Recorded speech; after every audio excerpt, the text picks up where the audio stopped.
Šiandien noriu Jums parodyti, kaip atrodo automobilis turintis 195 tūkstančius kilometrų ridą, bet visą laiką realiai buvo naudojamas mieste. Tik prieš pradedant šitą istoriją, paprašysiu paspausti sekti, kas dar to nesate padarę, nes pastebiu, kad vis dar daug žiūrinčiųjų manęs nesekate. Taip galite praleisti įdomų video tokį kaip šis arba kitus. Todėl prašau, paspauskite sekti, kad to neįvyktų. Žodžiu, atvažiuojame tikrinti Honda CR-V automobilį, 2010 metai, 195 tūkstančiai rida, kaina kažkas netoli 8 tūkstančių eurų.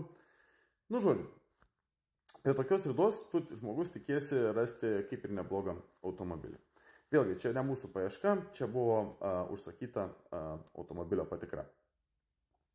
Atvažiuojame į vietą, pradedam žiūrėti. Kėbulas baisus, praktiškai visas dažytas, turės ne vieną avariją, tarpai nesueina, žodžiu, palankstimų pilna, pabraižymų pilna, lendam po kapotu, per dvi vietas leidžia tepalus, katalizatoriaus nėra, DPF filtro nėra, AGR-as glušintas, nu žodžiu.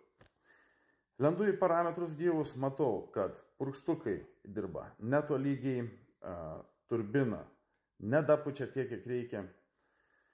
Nu žodžiu, pradedam žiūrėti toliau. Atsidarom dureles, sėdynė. Hebrytė, aš nežinau, jeigu, kaip sakant, diagnostika nebūtų rodžiusi, jog rida tikrai yra, tai būčiau sakęs, kad rida tikrai sukta ir, CR-V pravažiavęs, tai bent 500 tūkstančių kilometrų. Baisiai, sėdynė suplyšusi, porankis durelių, kur pasideda ranka, tenais iš visą kosmosas. Sudėsiu nuotraukas gale šito video, kad viską pamatytumėt patys. Tai va, bičiuliai, maža rida dar nereiškia, kad automobilis bus geras ir tinkamas toliau naudoti bei jį pirkti. Maža rida yra gerai, jeigu automobilis buvo naudojamas ne vien tik mieste, buvo važinėjimas tiek užmiestyje, ten kažkiek aišku ir mieste, tada taip, jūs atvažiuosite rasite ganėtinai gero stovio automobilį. Tačiau, jeigu mašina buvo naudojama vien tik tais mieste, tai važiuojama pastoviai trumpais atstumais, įlipi, išlipi, taip automatiškai nutrinat su užpakaliu tą sėdynę, pastovus trinimas irgi su ranka į porankį, žodžiu. Čia galėčiau apie šitą CR-V tai pasakot ilgai, bet žinau, kad jums atsibos klausyti. Todėl žiūrėkit, pridedu nuotraukas ir viską pamatysit pats.